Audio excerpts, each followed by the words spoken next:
नमस्कार दोस्तों, आप सभी का एक बार फिर से स्वागत है हमारे चैनल दुर्गा भक्ति मार्ग में। आज मैं आप सभी को सुनाऊंगी शनिवार व्रत विधि और कथा। शनिवार का दिन शनि को बहुत प्रिय होता है। इस दिन शनि की पूजा की जाती है। काला तिल, काला वस्त्र, तेल, उड़द शनि को बहुत प्रिय है, इसलिए इनके द्वारा शनि की पूजा होती है। शनि की दशा को दूर करने के लिए यह व्रत किया जाता है। शनि स्तोत्र का पाठ विशेष लाभदायक सिद्ध होता है। एक समय सूर्य, चंद्र, मंगल, बुध, बृहस्पति, शुक्र, शनि, राहु और केतु इन ग्रहों में आपस में झगड़ा हो गया। सब अपने आप को बड़ा कहते थे। जब आपस में कोई निश्चय न हो सका तो वे सब आपस में झगड़ते हुए इंद्र के पास गए और कहने लगे कि आप सब देवताओं के राजा हो, इसलिए आप हमारा न्याय करके बतलाओ कि हम 9 ग्रह में से सबसे बड़ा कौन है। राजा इंद्र इनका प्रश्न सुनकर घबरा गए और कहने लगे कि मुझ में यह सामर्थ्य नहीं है कि जो किसी को बड़ा या छोटा बताऊं। मैं अपने मुख से कुछ नहीं कह सकता। एक उपाय हो सकता है। इस समय पृथ्वी पर राजा विक्रमादित्य दूसरों के दुख का निवारण करने वाले हैं। ऐसे वचन सुनकर सभी ग्रह चलकर भूलोक में राजा विक्रमादित्य की सभा में जाकर उपस्थित हुए और अपना प्रश्न राजा के सामने रखा। राजा उनकी बात सुनकर बड़ी चिंता में पड़ गए कि मैं अपने मुख से किसको बड़ा और किसको छोटा बतलाऊंगा। जिसको छोटा बतलाऊंगा वही क्रोध करेगा। परंतु उनका झगड़ा निपटाने के लिए उन्होंने एक उपाय सोचा कि सोना, चांदी, कांस्य, पीतल, शीशा, रांगा, जस्ता, अभ्रक और लोहा 9 धातुओं से 9 आसन बनवाए।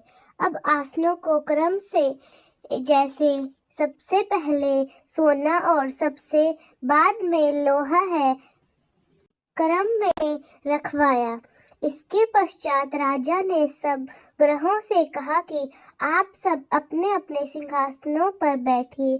जिसका आसन सबसे आगे वह सबसे बड़ा और जिसका आसन सबसे पीछे वह सबसे छोटा होगा। क्योंकि लोहा सबसे पीछे था और वह शनिदेव का आसन था, इसलिए शनि ने समझ लिया कि राजा ने मुझको सबसे छोटा बना दिया है। इस पर शनि को बहुत क्रोध आया और कहा कि हे राजा, तू मेरे पराक्रम को नहीं जानता। सूर्य एक राशि पर 1 महीना, चंद्रमा 2.25 महीना 2 दिन, मंगल 1.5 महीना, बृहस्पति 13 महीना, बुध और शुक्र 1 महीना, परंतु मैं एक राशि पर 2.5 अथवा 7.5 साल तक रहता हूँ। बड़े बड़े देवताओं को भी मैंने भीषण दुख दिया है। राजन सुनो। राजा, तूने मुझे छोटा बताया था ना। सुन, राम जी को 7.5 आई थी और वनवास हो गया और रावण पर आई तो राम ने वानर सेना लेकर लंका पर चढ़ाई कर दी, रावण के कुल का नाश कर दिया। हे राजा, अब तुम सावधान रहना। राजा कहने लगा, जो कुछ भाग्य में होगा देखा जाएगा। उसके बाद अन्य ग्रह तो प्रसन्नता के साथ चले गए, परंतु शनिदेव बड़े क्रोध के साथ वहां से सिधारे। कुछ काल व्यतीत हो जाने पर जब राजा को 7.5 की दशा आई तो शनिदेव घोड़ों के सौदागर बनकर अनेक सुंदर घोड़ों के सहित राजा की राजधानी में आए। जब राजा ने सौदागर के आने की खबर सुनी तो अश्वपाल को अच्छे अच्छे घोड़े खरीदने की आज्ञा दी। अश्वपाल ऐसी अच्छी नस्ल के घोड़े देखकर उनका मूल्य सुनकर चकित हो गया और तुरंत ही राजा को खबर दी। राजा उन घोड़ों को देखकर एक अच्छा सा घोड़ा चुनकर सवारी के लिए चढ़ा। राजा घोड़े की पीठ पर चढ़ते ही घोड़ा जोर से भागा।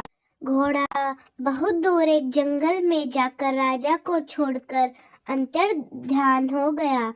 इसके बाद राजा अकेला जंगल में भटकता फिरता रहा।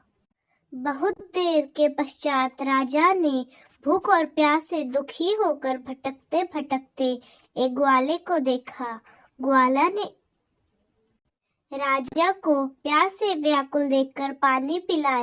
राजा की उंगली में एक अंगूठी थी, वह उसे निकालकर प्रसन्नता के साथ ग्वाले को दे दी और शहर की ओर चल पड़ा। राजा शहर में पहुंचकर एक सेठ की दुकान में जाकर बैठ गया और अपने आप को जैन का रहने वाला तथा नाम वीका बतलाया। सेठ ने उसको कुलीन मनुष्य समझकर जल आदि पिलाया। भाग्यवश उस दिन सेठ की दुकान पर बहुत अधिक बिक्री हुई थी। तब सेठ उसको भाग्यवान पुरुष समझकर भोजन कराने के लिए अपने साथ ले गया। भोजन करते समय राजा ने आश्चर्य की बात देखी कि खूंटी पर हार लटक रहा है। तब सेठ उसको अपने घर में रहने को कहने लगा। राजा ने देखा कि वह खूंटी उस हार को निगल रही है। भोजन के पश्चात कमरे में आने पर जब सेठ को कमरे में हार नहीं मिला तो सबने यही निश्चित किया कि सिवाय वीका के और कोई इस कमरे में नहीं आया, अतः अवश्य उसी ने यह हार चोरी किया है। परंतु वीका ने हार लेने से मना कर दिया। इस पर 5-7 आदमी इकट्ठे होकर उसको फौजदार के पास लाए। फौजदार ने उसको राजा के सामने उपस्थित कर दिया और कहा कि ये आदमी तो भला प्रतीत होता है, चोर मालूम नहीं होता, परंतु सेठ का कहना है कि इसके सिवाय और घर में कोई नहीं आया, अवश्य इसी ने चोरी की है। तब राजा ने आज्ञा दी कि इसके हाथ पैर काटकर चौरंगिया किया जाए। राजा की आज्ञा का तुरंत पालन किया गया और वीका के हाथ पैर काट दिए गए। इस प्रकार कुछ काल व्यतीत होने पर एक तेली उसको अपने घर ले आया और कोहलू पर उसको बैठा दिया। वीका उस पर बैठा हुआ जुबान से बैल को हाँकता रहा। शनि की दशा समाप्त हो गई और एक रात को वर्षा ऋतु के समय वह मल्हार राग गाने लगा। उसका गाना सुनकर उस शहर के राजा की कन्या उस राग पर मोहित हो गई और दासी को खबर लाने को भेजा कि शहर में यह राग कौन गा रहा है। दासी सारे शहर में फिरती फिरती क्या देखती है कि तेले के घर में एक चौरंगिया राग गा रहा है। दासी ने महल में आकर राजकुमारी को सब वृतांत सुनाया। बस उसी क्षण राजकुमारी ने अपने मन में यह प्रण कर लिया कि चाहे कुछ भी हो, मैं तो इस चौरंगिया के साथ विवाह करूंगी।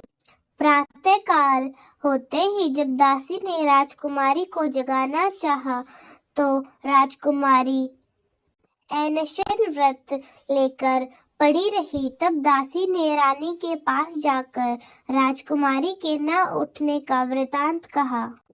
रानी ने तुरंत ही वहां पर आकर राजकुमारी को जगाया और उसके दुख का कारण पूछा, तो राजकुमारी ने कहा कि माँ, मैंने यह प्रण कर लिया है कि तेली के घर में जो चौरंगिया है, मैं उसी के साथ विवाह करूंगी। माँ ने कहा, पगली, यह क्या बात कर रही है? तुझको किसी देश के राजा के साथ परिणाया जाएगा। कन्या कहने लगी कि माता जी, मैं अब अपना प्रण नहीं तोड़ूंगी। माता ने चिंतित होकर यह बात राजा को बताई। तब महाराज ने भी आकर यह समझाया कि मैं अभी देश देशांतर में अपने दूत भेजकर सुयोग्य, रूपवान एवं बड़े से बड़े गुणी राजकुमार के साथ तुम्हारा विवाह करूंगा। ऐसी बात तुमको कभी भी विचारनी नहीं चाहिए। कन्या ने कहा, पिताजी, मैं अपने प्राण त्याग दूंगी, परंतु किसी और दूसरे से विवाह नहीं करूंगी। इतना सुनकर राजा ने क्रोध से कहा, यदि तेरे भाग्य में ऐसा ही लिखा है तो जैसी तेरी इच्छा हो वैसा ही कर।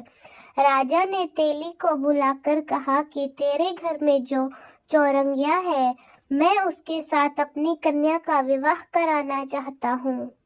तेली ने कहा कि यह कैसे हो सकता है? कहा, आप हमारे राजा और कहा मैं एक नीच तेली। परंतु राजा ने कहा कि भाग्य लिखे को कोई नहीं टाल सकता। अपने घर जाकर विवाह की तैयारी करो। राजा ने उसी समय तोरण और पंदरवार लगवाकर अपनी राजकुमारी का विवाह चौरंगिया विक्रमादित्य के साथ कर दिया। रात्रि में जब विक्रमादित्य और राजकुमारी महल में सोए थे, तो आधी रात के समय शनिदेव ने विक्रमादित्य को स्वप्न दिया कि राजा, कहो मुझको छोटा बताकर तुम्हें कितना दुख मिला है। राजा ने क्षमा मांगी। शनिदेव ने प्रसन्न होकर विक्रमादित्य को हाथ पैर वापस लौटाए। तब राजा ने कहा, महाराज, मेरी प्रार्थना स्वीकार करें। जैसा दुख आपने मुझे दिया वैसा आप और किसी को ना दें।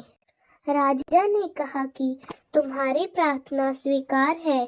जो मनुष्य मेरी कथा सुनेगा या कहेगा, उसको मेरी दशा में कभी भी किसी प्रकार का दुख नहीं होगा, और जो नित्य ही मेरा या चींटियों को आटा डालेगा, उसके सब मनोरथ पूर्ण होंगे। इतना कहकर शनिदेव अपने धाम को वापस चले गए। राजकुमारी की आंखें खुली और उसने राजा के हाथ पांव देखे तो वह आश्चर्यचकित रह गई। उसको देखकर राजा ने अपना समस्त हाल कहा कि मैं उज्जैन का राजा विक्रमादित्य हूँ। यह बात सुनकर राजकुमारी अत्यंत प्रसन्न हुई। प्रातःकाल राजकुमारी ने उसकी सखियों को अपनी प्रसन्नता प्रकट की और कहा कि ईश्वर ने मेरी मनोकामना पूर्ण करती है। जब उस सेठ ने यह सुना तो वह विक्रमादित्य के पास आया और राजा विक्रमादित्य के दोनों पैरों पर गिरकर क्षमा मांगने लगा और कहा, आप पर मैंने चोरी का झूठा दोष लगाया, अतः आप मुझको जो चाहे दंड दे। राजा ने कहा, मुझ पर शनिदेव का कोप था, इसी कारण यह सब दुख मुझको भोगना पड़ा। इसमें तुम्हारा कोई दोष नहीं है। तुम अपने घर जाकर अपना कार्य करो। सेठ बोला कि मुझे तभी शांति होगी तब आप मेरे घर चलकर प्रतिपूर्वक भोजन करोगे। राजा ने कहा, जैसी आपकी मर्जी हो वैसा ही करे। सेठ ने अपने घर जाकर अनेक प्रकार के सुंदर व्यंजन बनाए और राजा विक्रमादित्य को प्रतिभोज दिया। जिस समय राजा भोजन कर रहे थे, एक अत्यंत आश्चर्य की बात सबको दिखाई दी कि जो खूंटी पहले हार निगल रही थी, अब वह हार उगल रही है। जब भोजन समाप्त हो गया तो सेठ ने हाथ जोड़कर बहुत ही मोहरे राजा को भेंट की और कहा कि मेरे श्री कंवर नामक एक कन्या है, उसका पणिग्रहण आप करें। उसके बाद सेठ ने अपनी कन्या का विवाह राजा के साथ कर दिया और बहुत सा दान दहेज आदि दिया।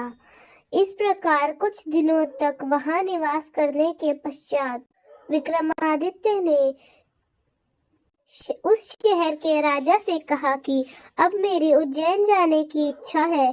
फिर कुछ दिन बाद विदा लेकर राजकुमारी मनभावी सेठ की कन्या श्रीकवरी तथा दोनों जगह के दहेज में प्राप्त अनेक दास दासी रथ और पालकियों सहित विक्रमादित्य उज्जैन की तरफ चले। जब शहर के निकट पहुंचे और परवासियों ने कहा राजा आ रहे हैं, तो समस्त उज्जैन की प्रजा अगवानी के लिए आई।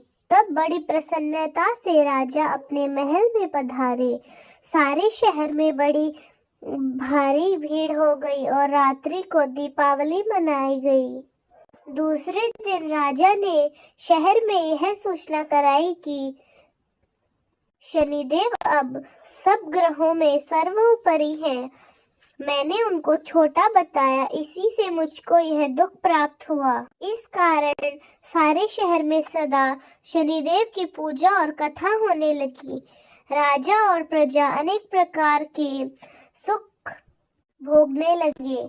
जो कोई शनिश्चर की इस कथा को पढ़ता या सुनता है, शनिदेव की कृपा से सब दुख दूर हो जाते हैं। शनिवार की कथा को व्रत के दिन अवश्य पढ़ना चाहिए। तो दोस्तों, कैसी लगी आपको हमारी आज की कहानी? कमेंट्स में जरूर बताएं। धन्यवाद।